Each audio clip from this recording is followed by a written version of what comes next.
السلام علیکم خان صاحب۔ جی خان صاحب، میرا آپ سے سوال کرنے سے پہلے میں یہ کہنا چاہوں گی کہ پاکستان کی 75 سالہ تاریخ میں آپ کا کردار ہم سب کے سامنے ہے۔ ایک کرکٹر کی حیثیت سے آپ نے آغاز کیا اور آپ نے بہت زیادہ کامیابیاں حاصل کی۔ اس کے بعد ایک پولیٹیشین کی حیثیت سے بھی آپ جب اس فیلڈ کے اندر آئے تو بھی آپ کا کردار ہمارے سامنے ہے۔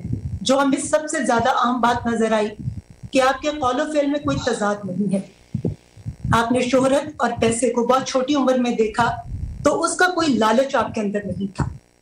آج جس مقام پر آپ کھڑے ہیں، میں آپ سے یہ سوال کرنا چاہوں گی کہ آپ دریا کے الٹے رخ اکیلے چل رہے ہیں۔ اتنی بڑی بڑی بیرونی طاقتوں کے سامنے آپ سیسا پلائی دیوار کی طرح کھڑے ہو گئے۔ گزشتہ 40-45 سالوں سے سب کانٹیننٹ کے اندر جن ممالک کو ہم ایڈز دیتے تھے، آج ہم ان سے ایڈز لیتے ہیں۔ ہم سٹونج ایرا کی طرف واپس چلے گئے ہیں۔ تو میں آپ سے یہ پوچھنا چاہوں گی کہ آپ بیرونی طاقتوں سے بے خوف ہو کر صرف خدا پر اپنے ایمان اور یقین کے ساتھ تنہا کیسے آنے والے وقتوں میں پاکستان کو ترقی کی منازل کی طرف لے کر جائیں گے؟ دیکھیں ریما، میں آپ کو ایک بات بتاؤں۔ ہمارے بدقسمتی سے میں نے اپنی ساری زندگی میں دیکھا، کرکٹ میں نے دیکھا، پھر کرکٹ کے بعد بھی میں نے لوگوں کو دیکھا، کیونکہ مجھے اللہ نے وہ کرکٹ میں اس سٹیج پہ لے کے گیا جو بڑے کم کرکٹرز پہنچتے ہیں، اور ہمارے ملک میں تو شاید 1-2 کھلاڑی وہاں پہنچے ہوں۔ تو وہ میں نے سارا سٹیج دیکھا، پھر مجھے عزت بھی ملی۔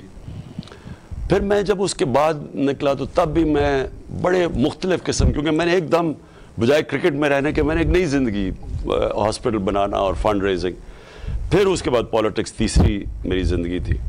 تو میں ساری وقت لوگوں کو ملتا رہا مختلف قسم کے۔ دیکھیں میں آپ کو ایک بات بتاتا ہوں، اللہ نے انسان کو اشرف المخلوقات بنایا۔ ہم اللہ کی سب سے عظیم مخلوق ہیں۔ فرشتوں کو کہا کہ انسان کے سامنے جھکو، کیونکہ شیطان نے جب نہیں جھکا تو اللہ نے کہا تمہیں نہیں پتا میں نے اسے کتنی صلاحیت دی ہے۔ مولانا رومی اس کو ایک اور طرح کہتے ہیں کہ اللہ نے انسانوں کو کہتے ہیں جب تمہیں پر دیے تو تم کیوں چونٹیوں کی طرح رینگتے ہو۔ کہنے کا مقصد یہ ہے کہ ہم سب میں اللہ نے بہت صلاحیتیں دی ہیں۔ ہمارے میں مسئلہ کیا آ جاتا ہے کہ ہم زمینی خداؤں کو، ہم بت پرستی لگ جاتے ہیں راستے میں۔ ہم خوف کا بت پوجا کرنا شروع کر دیتے ہیں کہ مجھے کوئی ذلیل کر دے گا، میں فیل ہو جاؤں گا، مجھے کوئی مار دے گا، مجھے میری رزق، میری نوکری چلی جائے گی۔ یہ سارے جو یہ خوف کا بت ہے، یہ انسان کو روک دیتا ہے اپنی مقام پہ پہنچنے کے، اپنی خواب کے پیچھے۔ تو ہمارے نبی صلی اللہ علیہ وسلم جو ایک ہمیں اللہ کا حکم ہے کہ ان کی زندگی سے سیکھو، تو وہ بھی تو ایک، ہم نے ان کی زندگی سے کیا سیکھا؟ وہ انسان جو صادق اور امین تھا، 40 سال، وہ صرف 10 سال، جب 40 سال کے بعد ان کو نبوت ملی، 10 سال صرف 40 لوگ مسلمان ہوئے تھے۔ ہر قسم کی مشکل ان کو اٹھانی پڑی۔ تو اللہ نے ہمیں ان کی زندگی سے کیا سکھایا کہ انسان کے ہاتھ میں صرف انہوں نے نیت اور کوشش دی ہے۔ اللہ کا جب فیصلہ ہوتا تو جب 13 سال کے بعد وہ مدینہ کی ریاست سنبھالی تو دیکھتے دیکھتے انہوں نے دنیا کی تاریخ ہی بدل ڈالی۔ یعنی کسی انسان نے وہ نہیں کیا جو انہوں نے اس 10 سال میں کر کے، یعنی دنیا میں وہ انقلاب آیا جس کی کوئی مثال ہی نہیں ہے۔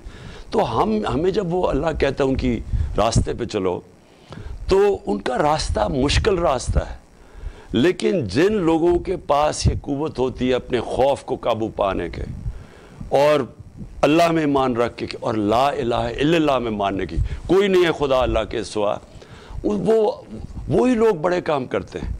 تو اس لیے مجھے کوئی خوف ہی نہیں ہے۔ کیا ہوگا؟ میں اپنی پوری کوشش کروں گا، کیا ہوگا؟ میں فیل ہو جاؤں گا، لیکن میں اپنے ضمیر کو اس کا تو سودا نہیں کروں گا، اور آخر میں اپنے اللہ کو جواب دوں گا کہ میں نے کوشش پوری کی۔ اور یہی صرف وہ ہمارے سے ایکسپیکٹ کرتا ہے ہمارا اللہ۔ ہمیں آپ پر فخر ہے خان صاحب، خدا آپ کو سلامت رکھے اور آپ کے مقاصد میں آپ کو